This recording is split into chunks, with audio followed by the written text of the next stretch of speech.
Hi there Commanders, welcome back. This is the 6th video in this series of starting out with Elite Dangerous. So, we've reached a bit of a milestone with our commander, Tiberius Valerian. He's got a balance of 6,900,000 credits, his combat rank, exploring rank and trading rank have all improved. And what's happened is that we've reached the limit of what we can do with the Sidewinder ship. So to progress further, what we really need to do is upgrade our ship to something slightly more capable. In this video we're going to explore buying a new ship and outfitting it. So for Tiberius Valerian, his next ship will be a Cobra Mark III, and there's a couple of reasons for choosing this particular ship. Mainly, it's just a very good all-rounder. It's a jack of all trades. So what that means is that essentially you can do most things in it, but there are other ships that are more suited for very specific roles. But I think as a next step for the commander, the Mark III is a good option. It's also a very iconic ship. It was a ship from the very original Elite game in the 1980s, and it's a ship that I think most players should have in their fleet. So not only do we need to buy the ship, we also need to make sure we can outfit it for what we plan to do next. Now we haven't covered off yet exploring or trading, and I think one of the things that I'm going to do is to ensure that the new ship is outfitted to start off with for trading, and then we'll move on to exploration after that.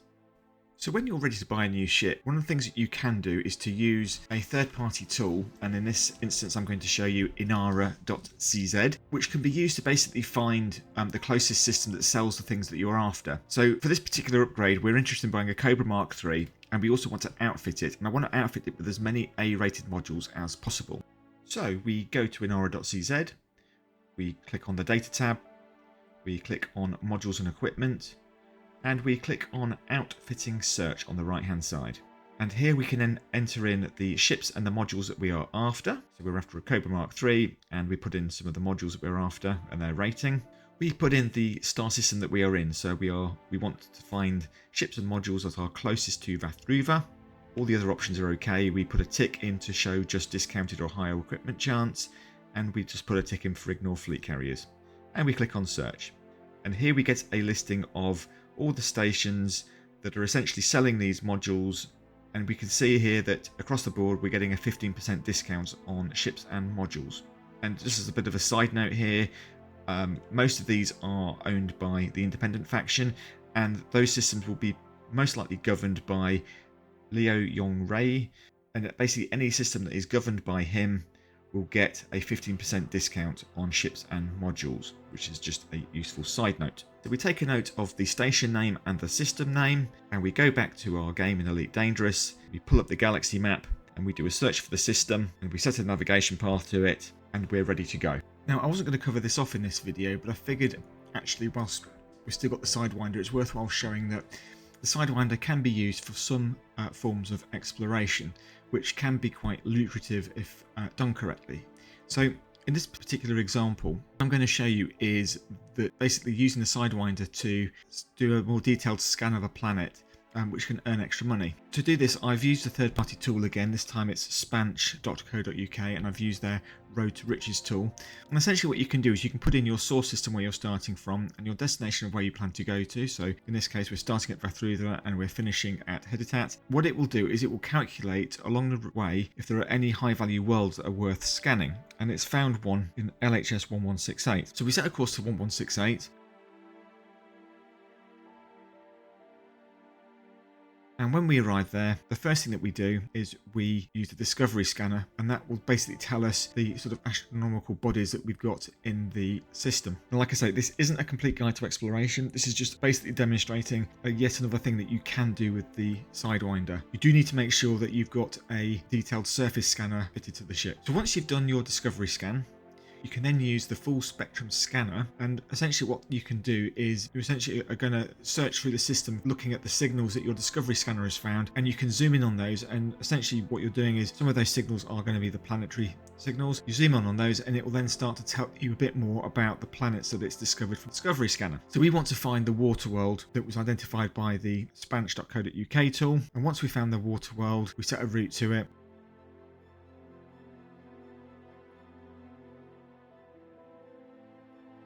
And And when we arrive, we want to activate the detailed surface scanner tool, and there are guidelines on how to do this actually within the game, because it can be a bit involved. Now, I'll admit here, I'm not the best at doing this. I haven't done this for a long time, but essentially what you're doing is you're firing probes at the planet, and those probes will scan the planet and map it, essentially. Now, the technique here is to basically fire as fewer probes as possible to scan as much of the surface area as possible. And there are people that can do this with just 2 or 3 probes. As you can see here, I use significantly more than that, but I haven't done this for a while.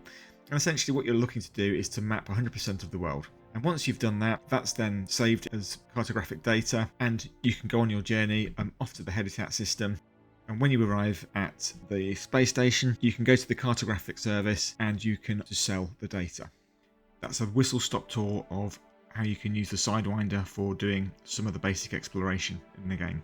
I'll do a more in-depth guide on exploration in a later video. So we have a fairly uneventful flight to the destination system, and just in case it's not clear, the destination system I'm flying to in the video, which is the habitat system and the Hermite Dock space station, is different to obviously what I just showed you in Inara CZ. The reason for that is that when I was recording the video originally, it never captured the Inara CZ footage. So I had to go back and recapture it, and when I did, the list of systems and stations where you could buy these things from had changed. So it just demonstrates that it is a good idea to use a tool like Inara.cz to find the closest ships and modules to you. So once we've landed at our destination system, then we go to Starport Services. So the first place we visit then is Universal Cartographics, and we want to basically see if this exploration data that we've generated is worth anything. And we can see that we've got 854,000 worth of credits for our exploration data, which is including the Waterworld data. We sell that, and that's easily covered the cost of the Cobra Mark III in itself. And we select, this time, Shipyard. And we go to Purchase Ships. And we go and we select our Cobra Mark III. Now, as a side note here, the Sidewinder that you have flown here in will now go into storage at this station. So that is where your Sidewinder will now be stored for future use.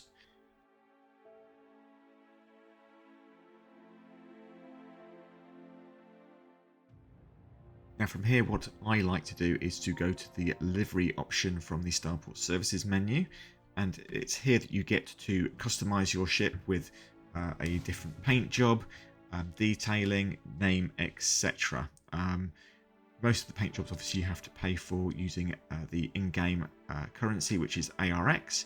However, you do get a free paint job supplied if you so wish. So we're going to change that to the nice orange colour to make it a little bit different. The other things you can do without spending ARX is obviously change the identification, so that's the name and the ship ID.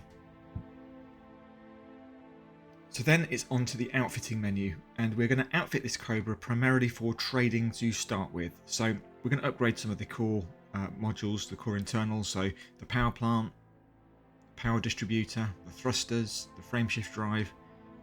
We're going to leave the life support and the sensors as they are, and we're going to upgrade the optional internal modules so that we're putting in cargo racks for the class 4 modules. We're upgrading the shield generator to a 4A, and then for the class 2 modules we're putting in 2 cargo racks, and then we're going to upgrade the fuel scoop to a 2A as well. Now, as a trader, we need some degree of protection, so I'm upgrading the armor to a military grade composite, just a good all-rounder. And on the utility mounts, I'm putting in 2 shield boosters to boost the shields. And then lastly, the hard points. So one of the bigger differences between the Cobra and the Sidewinder is that you now have more hard points, i.e. more weapons. So here I'm doing a mixture of pulse lasers as my primary weapon, and then multi-cannons as my secondary.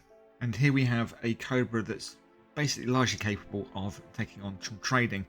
With the cargo racks that I've installed, you have the ability to essentially carry 40 units of cargo, which is fairly reasonable for a small ship.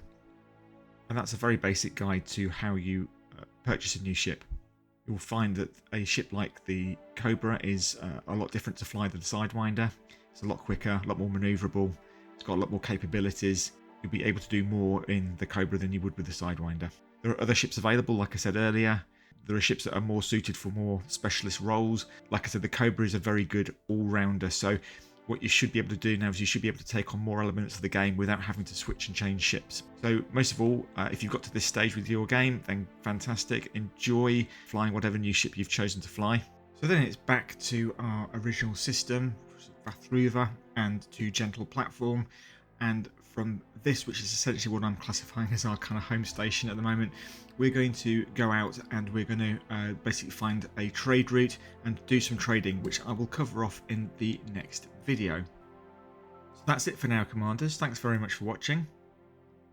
Train hard and fly right, and I'll see you in the next one.